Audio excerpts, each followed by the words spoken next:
Good afternoon. Today is the 20th of June and I am on my way back from seeing Mr. Coleman, the rubbish mechanic, in this wonderful 2003 Rover 45 2-litre V6 Connoisseur. The car's had a good bit of work done on it since I last saw it a couple of weeks ago. New rear brake pads. I found a spare wheel kit on eBay, I believe, and I've put that in the boot, so I've now got a spare wheel, which is reassuring. Not that I'm intending to use it, of course. I've got 4 new tyres on the car. Full service has been done as well, including all 6 of the spark plugs. The rear 6 are an absolute pain to get to on this car, I must say. Mr. Coleman has shown me where those are, and yeah, not the easiest access. Also had a oil and filter change. The air filter is the easiest air filter I think of any car to change, and if you want to see some servicing for this car, then you can look on the Rubbish Mechanic channel, and I'm sure that will fulfill all your Rover servicing needs that you have. Here we are by the Rico Arena. We're just making our way back to Eastleigh.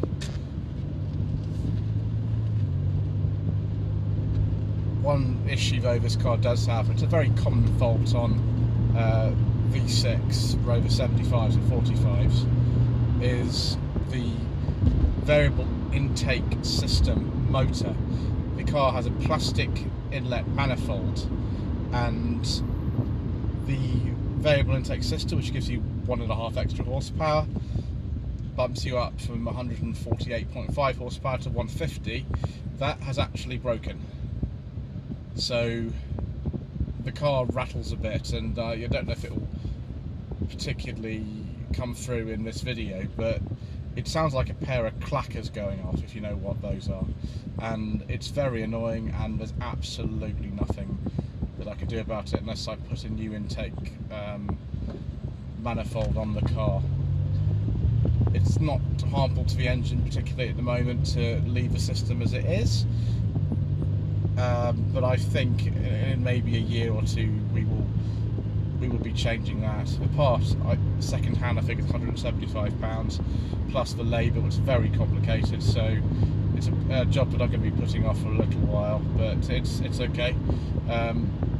If you obviously are familiar with the 45 V6 owned by Mr. Ian Seabrook of the Hubnut YouTube channel, you know that he had 45 V6 and his VIS system that actually was okay. It tends to be the lower mileage cars like this one, ironically enough, that have problems with them.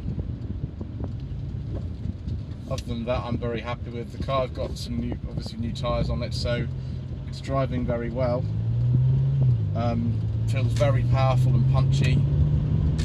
Certainly the sort of driving that I do anyway. A lot of people aren't so keen on these cars.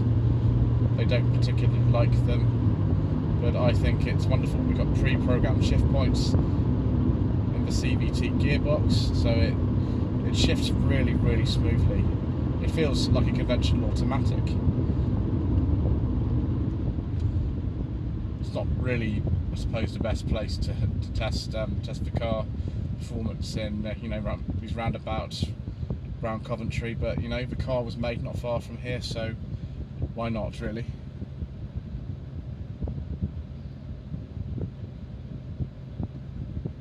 Just waiting for this Jaguar to get out of my way. It's a very, very long light for a pedestrian. He's still on green. Must be annoying for him to wait there. Anyway, so yes, I'm very happy with the work done so far. The air conditioning system has been checked, and I just need a regas on it apparently, which is good. The only thing that is annoying me is that the way to program the new key fob that I've got for this car, I haven't quite worked out how to do that, and Mr. Coleman doesn't really know because he's not particularly familiar with these cars in that respect. So if anybody knows how to program a new key fob to the car without using like a laptop or software, if they know anybody who can program this for me in the area, I'd be very grateful.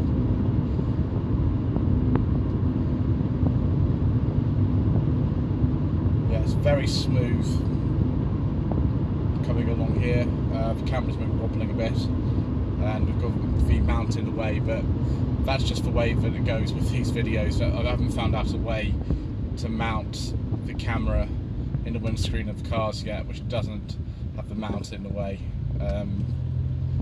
That's just the way it goes on this channel, I'm afraid. So yes, this will be one of the 2 daily cars that we have. The set we're going to be keeping for a little while longer, probably, because the deal I was expecting to get on a new car to replace it hasn't really materialised, so we'll just keep that a little bit longer. Still doing really well. Lady wife drove it today back from Coventry as well. We are actually in a social isolation bubble, would you believe, with Mr. Coleman, so we are allowed to actually visit him and stay, and he's allowed to stay with us as well. And for this purpose, it's worked out quite well. So just so you know, we're not doing anything untoward. We are following the guidelines with that respect as well. Hopefully the measures that have been in place for some time will be lifted soon. Oh, V6 action.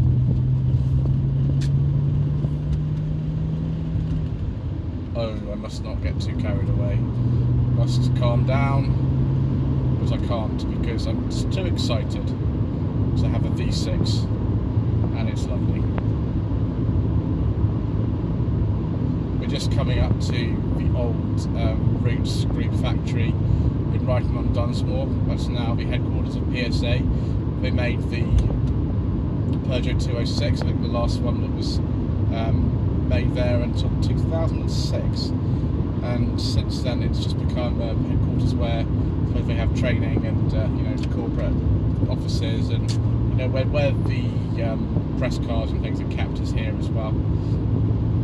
It's interesting seeing it in that respect. That's one of the reasons I like coming to this area, to see a lot of the places where our motor industry still is. Jaguar Rover at Whiteley, for example.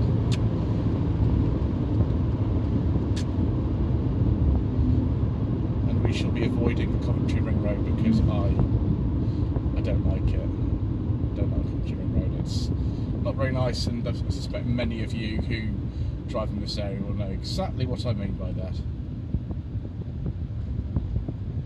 Right, just got to get into the correct lane here.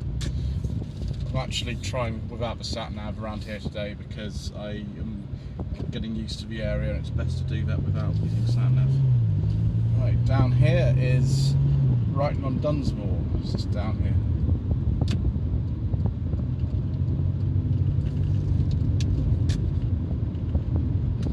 So we've just been filming 2 no-budget reviews. One of them I'm sure that you will probably have already seen, which is the Volvo 240, very similar to the one that my mother had from 1990 to 2001. And Tom Bailey, who's one of the channel viewers, very kindly this morning brought up to Bedworth, where Mr. Coleman lives, a 2003 MGTF, which was a bit different to drive from Volvo, I can assure you. A lot of fun, and I'm hoping to get some more MG content on the channel in future as well. Gosh, it's a bit of a novelty being in traffic after all this lockdown business. Don't know what's going on here.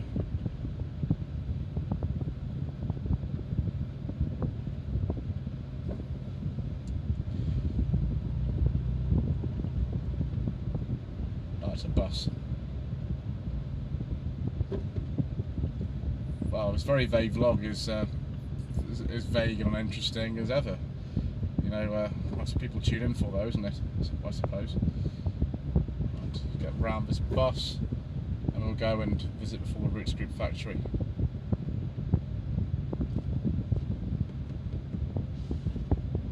Just hold on 1 second. Okay, we are free of bus shaped encumberments and we are once again on the way. Let's go this way.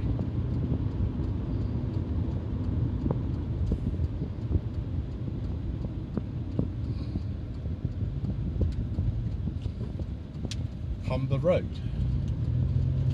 Excellent. I saw a 1965 Humber Scepter Mark II in Eastleigh the other day, actually. Obviously built just exactly where we are at the moment. And here we go, we're about to pass the PSA Technical Centre and UK headquarters, Sunbeam Way. So do a bit of V6 action next to the PSA headquarters, shall we? There we are, just up on the left there. It's PSA Group headquarters. So excellent. Well, that's pretty much all I've got to say for now. Please don't forget to subscribe to the channel if you haven't already done so for more vague and rambling and irrelevant vlogs. Don't forget to like this video, leave a comment below. The full view of this car will be coming quite soon, I hope. Don't forget to visit my Facebook page as well, facebook.com/Lloyd Vehicle Consulting, and Instagram too, instagram.com/Lloyd_Vehicle_Consulting. And thank you ever so much indeed once again for watching.